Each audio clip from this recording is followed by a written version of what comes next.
Welcome to another video. So this is section 219. Three offences of same kind within a year may be charged together. When a person is accused of more than offence one and the same kind committed within the space of 12 months from first to the last offence, whether in respect of the same person or not, he may be charged with the tried at one trial, any number of them not exceeding three. मान लो for example accused जो है उसने same kind का offence किया हो 12 महीने के time period में 3 बार, भले ही अलग अलग पार्टी से किया हो, तो उस जो ऑफेंस है उसको एक साथ ट्राई किया जा सकता है.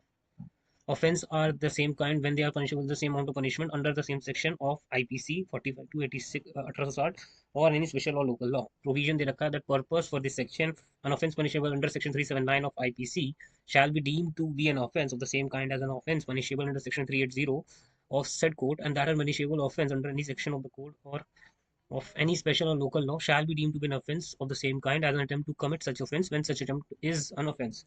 219 सिंपल सी बात ये कह रहा है कि when a person can be charged with multiple offences of same kind within a year, तो उसको एक साइड ट्राई किया जाएगा.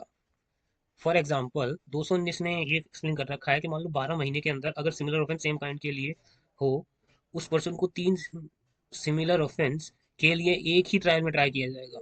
सेम काइंड का ऑफेंस हो आईपीसी के हिसाब से तो वही समझा जाएगा. जहां सेम ऑफेंस की सेम पनिशमेंट दी जा रही हो उस ऑफेंस की बात कर रही है की जा रही है यहाँ पे. If someone is charge with two offences under section 379 theft और IPC and other section 380 theft in dwelling of house एक ही साल में, so these can be tried together because they are considered of the same kind even though they are under different sections.